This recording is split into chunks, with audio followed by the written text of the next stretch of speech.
So, what is spiritual connection in relationship? I want to address this because I am all about spiritual connection in relationship, but some people are like, what does that mean? Are you going to try to get me to believe something different than what I already believe? Like, because everyone has their spiritual practice, whatever modality of language of wisdom, of spiritual wisdom that they feel attracted to. And nobody wants someone else to come along and say, you need to think differently than that. So I wanted to clarify what I'm talking about when I'm talking about spiritual connection and relationship and what I actually help people with. Um, I see spiritual connection, first of all, as an experience. So all those bodies of wisdom, Christianity, uh, Islam, Buddhism, and then the less formal versions that people are using, what I see them as modalities of thought that people are using to get to the spiritual experience. And the spiritual experience is um, it's the science of how we operate as human beings in connection with divine love. So I will say that the one thing that I need people to believe in is that there is such a thing as divine love. If someone does not believe in divine love or does not believe in a larger presence of love that's bigger than the human emotion of love, then they're probably not going to enjoy working with me. But that's the only thing that I really need people to believe in. And otherwise, what I work with people on is the the way that the mind works to allow the feeling connection with love. So, my understanding is that this is the objective of all religions and spiritual modalities, um, at least those that are worth their salt, is to guide people to how to find that connection inside where they feel beautiful, at home, in alignment, and um, free from any acid in their mood, right? This beautiful, harmonious, it's so funny actually. So I'm thinking about this. It reminds me of an experience that I had long time ago when I was homeschooling for seventh grade, and I had to pick equivalent subjects to what I could learn in school if I was in an official school. So one of the subjects was music, and we thought it was a good idea for my dad to teach me piano. But it turned out to be not a good idea.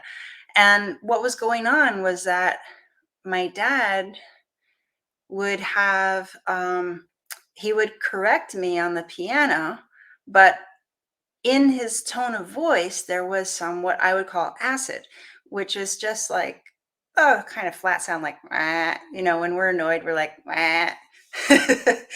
And so I couldn't stand the sound of his voice, his tone of voice when he would correct me on the piano. And so we couldn't do the music lessons. And that's like one example of the essence of spiritual connection. In that case, it was my dad was seeing an element of lack in me and what I was doing, and he was fixing it. Now, we all know we don't like to be fixed, right? And when someone's trying to fix us, their tone of voice gets a little sounding. This is spiritual science. This is why I work on spiritual connection in relationship, because the relationship gives us a practical feedback mechanism. It's all well and good to meditate and have an amazing experience in your meditation. And that's important, right? I do support people in taking time by themselves to experience uh, a spiritual connection in themselves, because we've got to start somewhere, and starting in a place where we have a quiet moment where nothing else is going on is a way of stacking the odds in our favor. But it's not enough to meditate. We have to take that show on the road. We have to find how to be love walking on the planet, having a relationship with our lover and with our kids and with our coworkers and with the mailman and the strangers that are shopping at the health food store or wherever we are. We want to understand how to integrate the energy of love inside ourselves to walk in balance. And that's what makes relationships amazing without effort. All the effort goes into how we rebalance ourselves, and then the relationships become amazing, miraculous, like these amazing feedback systems, sharing the love that we are reflected back to us, the love that someone else is shining. And it's just, you know, Jesus said, "Where two or more are gathered in my name, there I am in the midst." And what that means to me, okay, I'm not a well studied Christian. I feel that Jesus exemplified spiritual science to a very high degree. And so I deeply respect um, the soul that we call Jesus. And there's more to share about that some other time. But what that statement means to me, where two or more are gathered in my name, there I am in the midst. That speaks to me about the power that we experience when we hold a space of divine love inside ourselves, and we communicate from that place in our relationships, our primary love relationship or any other relationship, our friendships, our family, the people in the grocery store. When we communicate from that space, the other person can feel the energy of love in the tone of our voice and the energy that's being carried on our words and in our body language. And the effect that that has in them and the way that they then express what they naturally feel, it takes our experience of being in love to a level on beyond what we can experience in our meditations alone. So it's just an amazingly mutually beneficial environment for human experience, because to feel spiritual connection in ourselves, to unlock the science of how the mind works to actually open to that divine love energy, um, that just rights all the wrongs inside. It fixes our sense of self-worth. It gives us peace and comfort. It heals our sense of lack. So that in of itself is amazing. And then to walk from that place in our relationship just takes the potential of our relationship to be an expression of love and affection and intimacy. It just takes it off the charts. And then life becomes like a miraculous paradise, like a fun game. So there's just nothing better than working on spiritual connection in relationship, and working on relationship through spiritual connection. It's just fantastic.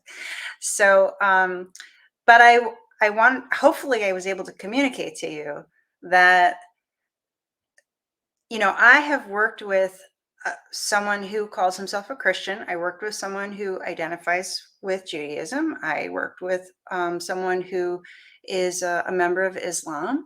I worked with someone who is Hindu background.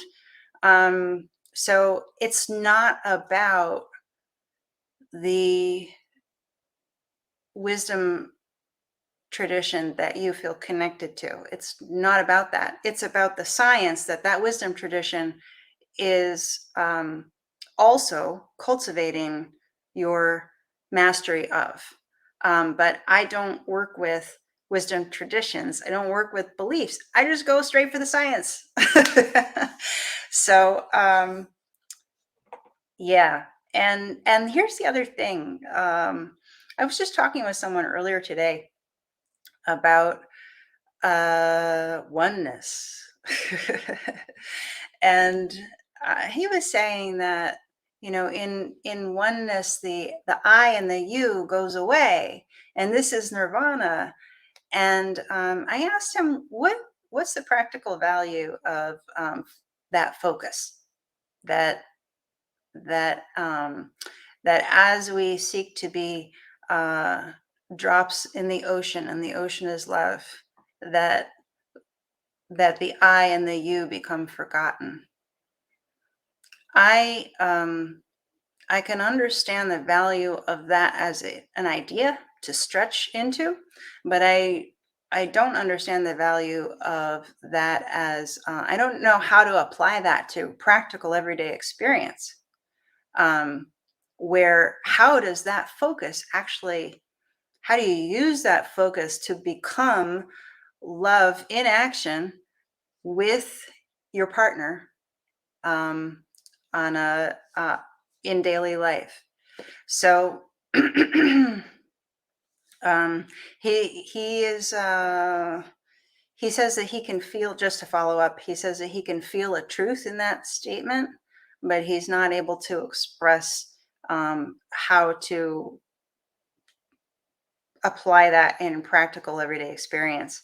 And I can understand that. And I shared with him that I respect the truth that he's feeling.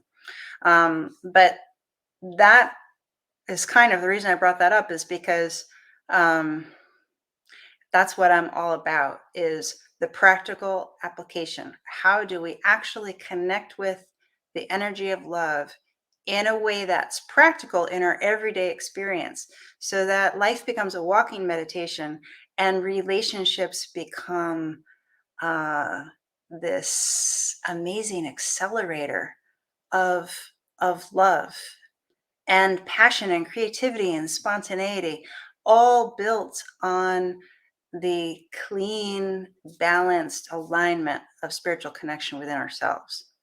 So, hopefully, that answers anyone's questions you may have had about what do I mean when I say spiritual connection, and what might I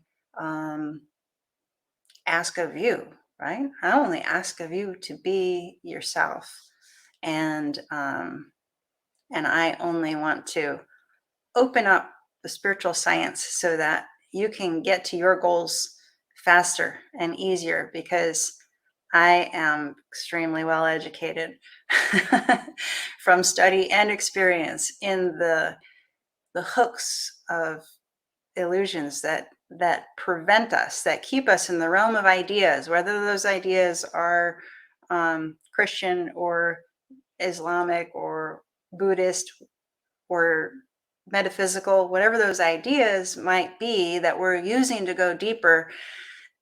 There are these subtle illusory ways that we get caught in ideas, and it actually prevents us from going deeper. So I work with people on the science of how to actually get to where they want to go, spiritually, and in the fulfillment in relationships.